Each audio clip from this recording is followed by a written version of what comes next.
जय जोहार दोस्तों, स्वागत है मेरे YouTube चैनल में। जैसे कि मैं आप सबको बता दूं, मैं जो है छत्तीसगढ़ के जॉब से रिलेटेड अपडेट्स अपने चैनल पे बिल्कुल डे टू डे डालते ही रहता हूं। तो मेरे YouTube चैनल को सब्सक्राइब करके रख लीजिएगा ताकि आपको इधर-उधर भटकना ना पड़े और आपको छत्तीसगढ़ के जॉब से रिलेटेड सारी जानकारी एक ही जगह पे उपलब्ध हो जाए। चलिए दोस्तों, आज का वीडियो शुरू करते हैं। आप सबको मैंने पहले ही अपडेट दे दिया है कि स्वामी आत्मानंद उत्कृष्ट अंग्रेजी माध्यम विद्यालयों में यहाँ पे जो भर्ती निकाली गई थी, ठीक है, बिलासपुर के लिए, उसका जो है पात्र पास सूची यहाँ पे संस्था द्वारा जारी कर दिया गया है और लगभग क्या 40,800 आवेदन यहाँ पे मिले हैं। लगभग 20,000 लोगों को यहाँ पे अपात्र किया गया है और 20,000 आवेदन मतलब जो है यहाँ पे पात्र हुए हैं। ठीक है, तो यहाँ पे मैंने आपको बहुत सारे जो है नियम और शर्तें बताई थी। ठीक है, पात्र होना अपात्र होना क्या क्या कारण हो सकते हैं। तो चलिए हम लोग यहाँ पे डिटेल में देख लेते हैं कि किन किन विषयों के लिए, किन किन सब्जेक्ट्स के टीचरों के लिए यहाँ पे कितने कितने आवेदन गए हैं। सारी जानकारी यहाँ पे अवेलेबल करा दी गई है। ठीक है, और थोड़ा सा एनालिसिस भी करेंगे कि पात्र पास आपके अपात्र होने के क्या कारण रहे हैं और यहाँ पे इतने सारे आवेदन जो गए हैं उसका जो है क्या कारण यहाँ पे रहा है। ठीक है, तो चलिए देख लेते हैं यहाँ पे पीडीएफ को हम। तो देख सकते हैं यहाँ पे 18/9/2024 को ये जारी कर दिया गया है। ठीक है, कार्यालय कलेक्टर अध्यक्ष स्वामी आत्मानंद उत्कृष्ट अंग्रेजी माध्यम विद्यालय जिला बिलासपुर संचालन इसके तहत यहाँ पे जिले में संचालित आत्मानंद स्कूलों में विभिन्न शैक्षणिक और गैर शैक्षणिक पदों पर संविदा भर्ती हेतु पात्र अभ्यर्थियों से ऑनलाइन आवेदन आमंत्रित किए गए थे। ठीक है, संविदा पद पर भर्ती हेतु पात्र आवेदनों की परीक्षण उपरांत यहाँ पे पात्र अपात्र अभ्यर्थियों की सूची जारी की जा रही है, जिसे बिलासपुर के वेबसाइट इसमें आप देख सकते हैं, या हमारे टेलीग्राम चैनल जिसका लिंक मैं इस वीडियो के डिस्क्रिप्शन में दिया हूं, वहां से भी आप सारे जो है सूची मैंने वहां पे आप लोगों को प्रोवाइड करा दिए हैं। ठीक है, वहां से आप डाउनलोड कर पाएंगे। ठीक है, उक्त सूची में किसी भी प्रकार की दावा आपत्ति होने पर कार्यालय के जिला शिक्षा अधिकारी बिलासपुर के कक्ष क्रमांक 6 सभा कक्ष एवं, तो मैं आपको बता दूं यहाँ पे आप अगर दावापत्ति प्रस्तुत करना चाहते हैं तो ये वीडियो आपके लिए भी होने वाला है, क्योंकि दावापत्ति आप कैसे प्रस्तुत करेंगे, कब तक प्रस्तुत करेंगे, सारी जानकारी मैं इसी वीडियो के माध्यम से देने वाला हूं। तो आप लोग वीडियो के अंत तक जरूर से बने रहिएगा। ठीक है, तो यहाँ पे आप सब पढ़ सकते हैं कार्यालय जिला शिक्षा अधिकारी। ठीक है, कार्यालय जिला शिक्षा अधिकारी बिलासपुर के कक्ष क्रमांक 6 में स्वयं उपस्थित होकर, ठीक है, आपको स्वयं उपस्थित होकर 18/9/2024 यानी कि आज के डेट से 26/9/2024 तक आप जो है इसके लिए दावापत्ति प्रस्तुत कर सकते हैं।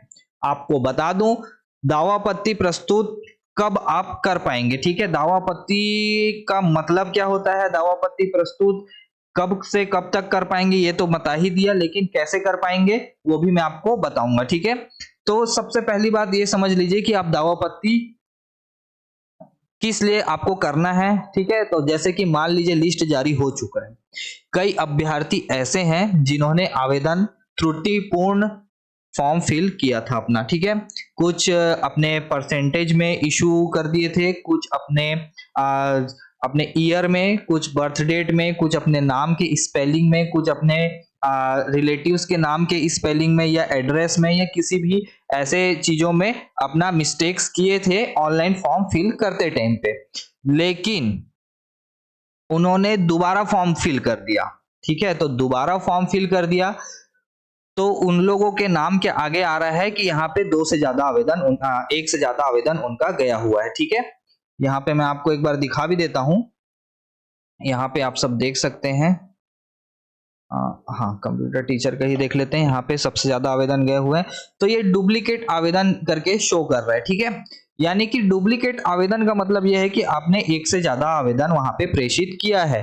ठीक है, तो आपको सीधा अपात्र कर दिया गया है। अब डुप्लीकेट आवेदनों का जो निराकरण है ना, दावा आपत्ति इस पे किया जा सकेगा या नहीं जा सकेगा, तो मुझे अभी के टाइम पे इस चीज के बारे में जानकारी नहीं है। ठीक है, आपको सीधे सीधे बता रहा हूं, यहाँ पे डुप्लीकेट आवेदन करने के लिए मैंने पहले भी आप लोगों को मना किया था। ठीक है, बहुत सारे क्वेरीज आए थे मेरे पास जब आवेदन जब सबमिट किए जा रहे थे उस टाइम पे, तो मैंने आप लोगों को पहले ही बोला था कि दावापत्ति प्रस्तुत करके आप आवेदन को सुधरवा लीजिएगा, आप दोबारा से डुप्लीकेट आवेदन मत कीजिए। बाकी अब आपके ऊपर है, आपको करना नहीं करना, मेरी इसकी जिम्मेदारी मैं नहीं ले सकता ऐसा करके। ठीक है, तो कई लोगों ने यहाँ पे डुप्लीकेट आवेदन जो है प्रस्तुत कर दिए हैं। अब इसके लिए दावापत्ति वो लोग स्वीकार करेंगे या नहीं करेंगे, इसके बारे में नहीं बताया जा सकता है। ठीक है, तो चलिए हम लोग देख लेते हैं यहाँ आगे कि यहाँ पे क्या क्या प्रोसेस होने वाला है। तो यहाँ पे डुप्लीकेट आवेदन के लिए क्या करना है आपको, आप डायरेक्ट कार्यालय में जाइए।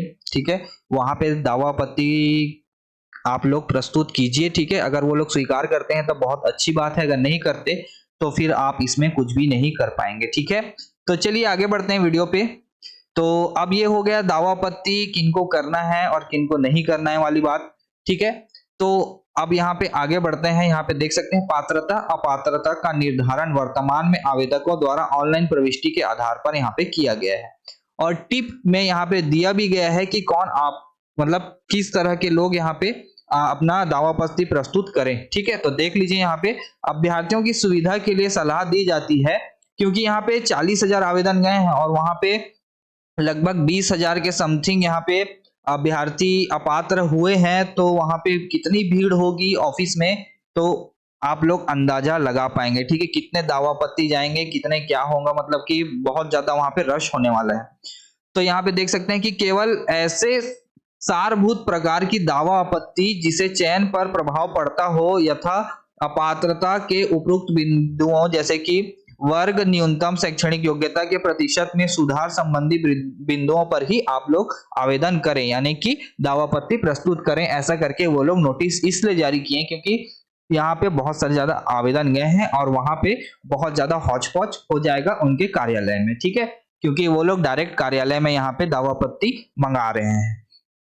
तो इतना हो गया, चलिए हम लोग थोड़ा सा देख लेते हैं कि किन किन पदों पर कितनी कितनी लिस्ट यहाँ पे मतलब कितने कितने आवेदन गए हैं। तो देख सकते हैं व्याख्याता के टोटल 10,866 आवेदन गए हैं, 7,000 लोग पात्र हुए हैं, 3,800 अपात्र कर दिए गए। शिक्षक की बात करें तो 6,000 आवेदन गए हैं और यहाँ पे 2,427 पात्र हैं और लगभग 4,000 अपात्र किए गए हैं। सहायक शिक्षक की बात करें तो यहाँ पे तो पूरा ट्रेजिडी ही हो गया है, 4,423 आवेदन गए हैं, सिर्फ 400 लोगों को यहाँ पे पात्र किया गया है, 4,022 लोगों को अपात्र कर दिया गया है।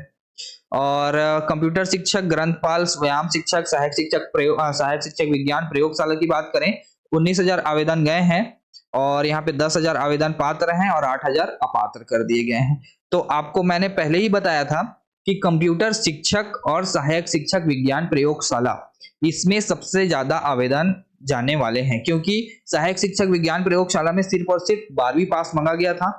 तो इस चक्कर में 12वीं पास प्लस आपका इंग्लिश मीडियम और प्लस आपका विज्ञान विषय होना चाहिए। ठीक है, तो इतना क्वालिफिकेशन रखा गया था, तो इस वजह से इसमें सबसे ज्यादा आवेदन गए हैं। देख सकते हैं 7,026 आवेदन यहाँ गए हैं। ठीक है, फिर उसके बाद कंप्यूटर टीचर की बात करें तो यहाँ पे 7,205 आवेदन गए हैं, क्योंकि यहाँ पे कंप्यूटर की योग्यता रखने वाले बी से CS IT वाले अभ्यर्थी यहाँ पे बहुत सारे हैं, भरे पड़े हैं पूरे छत्तीसगढ़ में, मतलब बहुत ज्यादा अभ्यर्थी आपको यहाँ पे मिलेंगे। ठीक है, तो इस चक्कर में ये 2 पोस्ट के लिए बहुत ज्यादा आवेदन यहाँ पे गए हुए हैं। तो टोटल यहाँ पे 40,800 आवेदन गए हैं, उसमें से 20,823 पात्र हैं और लगभग 20,000 ही यहाँ पे अपात्र भी हैं। ठीक है, तो अपात्रता का मेन कारण सबसे ज्यादा यहाँ पे क्या है, हिंदी माध्यम।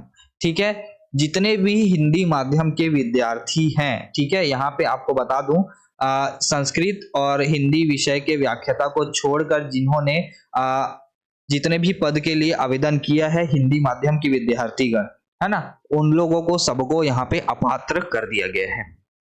दूसरा कारण है आपका डुप्लीकेट आवेदन, आपने एक से ज्यादा बार आवेदन किया है तो उसके लिए भी आपको अपात्र कर दिया गया है। ठीक है, और उसके बाद तो छोटी मोटी वो है। ठीक है, और सबसे ज्यादा यहाँ पे सहायक शिक्षक के लिए हुआ है, क्योंकि यहाँ पे सहायक शिक्षक में जो है BEd धारी जो अभ्यर्थी हैं उन्होंने भी यहाँ पे आवेदन किया है, तो उन लोगों को लगा कि यहाँ पे सहायक शिक्षक में वो एलिजिबल होंगे, लेकिन अभी फिलहाल में ही आप लोगों को पता है सुप्रीम कोर्ट, हाई कोर्ट के द्वारा यहाँ पे सब जारी हो चुका है कि सहायक शिक्षक में BEd वाले अपात्र हैं, और नोट मतलब जब विज्ञापन जारी किया गया था उसमें भी यहाँ पे सीधा सीधा DEd या DLED ही मांगा गया था। तो इस वजह से यहाँ पे भी बहुत सारे अभ्यर्थियों को अपात्र कर दिया गया है, सिर्फ 401 अभ्यर्थी ही यहाँ पे पात्र रखे गए हैं। ठीक है, तो ये हुई आपका एनालिसिस। तो यहाँ पे आपको बता दूं आप दावापत्ती कैसे प्रस्तुत करेंगे।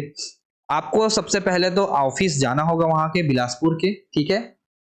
वहां पे आपको पहले से ये जो फॉर्मेट है, ठीक है, ये सारे पीडीएफ आपको टेलीग्राम चैनल और वेबसाइट दोनों पे मिल जाएंगे। तो ये पीडीएफ आपको पहले फिल करना होगा, ठीक है। उसके बाद वहां पे जाके अपने जरूरी डॉक्यूमेंट्स, ठीक है, जिस वजह से आप दावापत्ती कर रहे हैं और जो चीज को आप सुधरवाना चाहते हैं उससे रिलेटेड प्रूफ, ठीक है। जैसे कि आप अपना एड्रेस सुधरवाना चाहते हैं तो आपको एड्रेस के रिलेटेड एक कोई प्रूफ आपके अटैच करना होगा, ठीक है। दूसरा, जैसे कि मान लीजिए आप अपना परसेंटेज सुधरवाना चाहते हैं तो परसेंटेज से रिलेटेड आपको अपना प्रूफ यानी कि मार्कशीट अटैच करना होगा। तो ऐसी सारी चीजें आपको डॉक्यूमेंट्स में अपने अटैच करनी होंगी, ठीक है। और उसके बाद आपको वहां कार्यालय में जाकर दावापत्ती का आवेदन देना होगा। तो यहाँ पे देख सकते हैं सबसे पहले है आपका आवेदन का सरल क्रमांक आपको डालना होगा, ठीक है। आवेदन का सरल क्रमांक आपको पात्र पास सूची में मिल जाएगा, वहां से आप देख सकते हैं। आवेदित पद, आप जिस पद के लिए आवेदन किए हैं, ठीक है, ये सारे पद यहाँ पे दिए हुए हैं। ये सारे पद में से जिस भी पद के लिए आप आवेदन किए हैं उसके लिए आप वहां पे लिखेंगे कि हाँ इस पद के मतलब कि आप अपना पद का नाम लिखेंगे, ठीक है। व्याख्याता शिक्षक के लिए आवेदित विषय का भी यहाँ पे चयन करना है। जैसे कि मान लीजिए आप व्याख्याता और शिक्षक के लिए आवेदन नहीं किए, किसी दूसरे के लिए किए, तो यहाँ पे डैश डालकर छोड़ दीजिएगा या फिर खाली भी छोड़ेंगे तो भी चलेगा, ठीक है। उसके बाद देख लीजिए तो आवेदक का नाम एवं पता यहाँ पे आपको लिखना होगा, अपना नाम एवं पता लिखना है। मोबाइल नंबर यहाँ पे लिखना है, आवेदन में अंकित मोबाइल नंबर ही अंकित करें। आप जो आवेदन में मोबाइल नंबर फिल किए हैं वही नंबर यहाँ पे आपको फिल करना होगा, ठीक है। उसके बाद अपात्रता का यहाँ पे कारण आपको बताना होगा। तो यहाँ पे अलग अलग किस किस कारण से आपको अपात्र किया गया है वो कारण आप लोग दर्शाइएगा कि हमको इस कारण से अपात्र किया गया है। और यहाँ पे आपको पात्र होना है या अगर आप पात्र भी हैं तो भी आपको अगर सुधरवाना है कोई चीज तो ये भी यहाँ पे आप लिख सकते हैं कि हमको इस कारण मतलब कि हम पात्र जरूर हैं लेकिन हमको इस कारण से मतलब कि ये कारण है, हमको ये चीजें सुधरवानी है। तो वो सारी चीजों का यहाँ पे ब्यौरा आप यहाँ पे दे दीजिएगा। उसके बाद आपको अभ्यर्थी के हस्ताक्षर करने होंगे। यहाँ पे दावा आपत्ति सिर्फ इसी निर्धारित प्रपत्र में आपको आवेदन करना है। 18 से 26 तक आप आवेदन कर पाएंगे दावा आपत्ति, और उसके बाद फिर ये हो गया आपका खत्म। फिर इसके बाद चयन प्रक्रिया में आगे क्या होगा, ठीक है, आगे क्या होगा वाली बात है।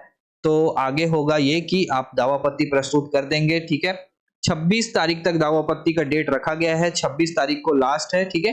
26 तारीख को दावापत्ति खत्म होगा और उसके बाद जो है ये लोग काम करेंगे, एक नया सूची तैयार करेंगे, ठीक है। इसमें समय तो लगेगा ही लगेगा क्योंकि 20,000 अभ्यर्थी अपात्र हैं, तो इसमें बहुत ज्यादा समय जो है लगने वाला है। लेकिन कोशिश इन लोगों का ये रहेगा कि अक्टूबर से नवंबर तक में इनका चयन प्रक्रिया जो है कंप्लीट करने का, क्योंकि आगे जाकर आचार संहिता भी लग जाएगा। तो आचार संहिता में ये भर्ती नहीं फंसनी चाहिए, इनका ये जो है मोटिव है अभी फिलहाल के लिए।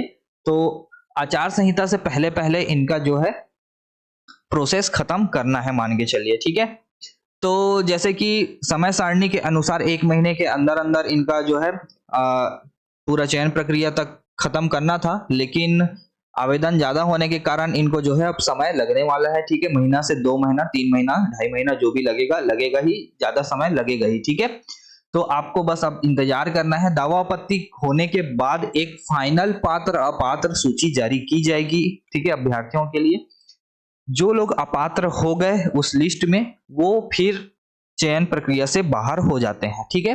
फिर जो पात्र बचेंगे वो लोग क्या होगा कि उन लोगों का एक 1:5 के रेशियो में, यानी कि एक पद के लिए 5 लोगों का सूची बनाया जाएगा अलग से। डॉक्यूमेंट वेरिफिकेशन और कंप्यूटर टीचर के लिए कौशल परीक्षा रखी जाएगी, ठीक है, उसके लिए। तो ये सूची तैयार की जाएगी, उसके बेसिस पे समय दिया जाएगा कि आप इस डेट पे आइए और अपना डॉक्यूमेंट वेरिफिकेशन करवाइए, ठीक है। तो आपको कार्यालय में ही बुलाया जाएगा, कार्यालय में ही जाकर आपको डॉक्यूमेंट वेरिफिकेशन करवाना है। फिर उसके बाद क्या होगा कि डॉक्यूमेंट वेरिफिकेशन आप करवा लेंगे, उसके बाद एक फाइनल जो है मेरिट सूची तैयार की जाएगी, ठीक है, डॉक्यूमेंट वेरिफिकेशन के बाद, ठीक है। तो मेरिट सूची में क्या होगा कि जो टॉप के अभ्यर्थी होंगे उनको ऊपर रखा जाएगा और वो परसेंट के हिसाब से बाकी लिस्ट तैयार की जाएगी, है ना। इतना हो गया। और उसके बाद क्या होगा, तो मेरिट के बाद होगा चयन सूची का प्रकाशन कर दिया जाएगा। तो चयन सूची में होगा एक अभ्यर्थी को यहाँ पे चयन किया जाएगा और नीचे के जो 4 अभ्यर्थी हैं, ठीक है, 5 अभ्यर्थियों को बुला रहे हैं एक पोस्ट के लिए, तो यहाँ पे टोटल एक अभ्यर्थियों को, हर एक पोस्ट के लिए एक एक अभ्यर्थियों को चयन किया जाएगा और हर एक पोस्ट के पीछे 4-4 अभ्यर्थियों को यहाँ पे वेटिंग लिस्ट में रखा जाएगा, ठीक है। और वेटिंग लिस्ट जो है एक साल के लिए वैलिड रहेगा।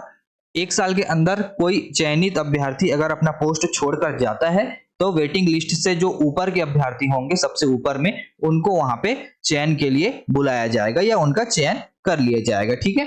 तो ये होगा प्रोसेस। और आपको बता दूं, आपको कहीं भी इधर उधर नहीं भटकना है, आप हमारे टेलीग्राम चैनल को ज्वाइन कीजिए, मैं सारे अपडेट्स वहां पे दूंगा ही, और साथ ही में आप लोगों की छोटी मोटी हेल्प भी करते रहता हूं। और आपको बता दूं, और आधिकारिक वेबसाइट पे आपको पूरा का पूरा अपडेट मिलेगा ही मिलेगा। अगर आप टेलीग्राम चैनल ज्वाइन नहीं करते हैं कोई बात नहीं, तो आपको बता दूं bilaspur.gov.in पे आपको सारे के सारे अपडेट्स मिलेंगे ही मिलेंगे, ठीक है। वहां उसके अलावा आपको कार्यालय के सामने सूचना बोर्ड पर मिल जाएगा या तो फिर आपको वेबसाइट पर, ठीक है। तो जिस दिन भी कोई भी नोटिस जारी किया जाएगा वो वेबसाइट पर जरूर से अवेलेबल हो ही जाएगा, ठीक है। अगर आप लोगों का और कोई क्वेश्चन रहता है तो आप लोग वीडियो के कमेंट में जरूर से बताइएगा, ठीक है। तो दोस्तों मिलते हैं अगले वीडियो में। वीडियो पसंद आया होगा तो वीडियो को लाइक शेयर कमेंट जरूर से कर दीजिएगा और चैनल को सब्सक्राइब करना ना भूलें। धन्यवाद।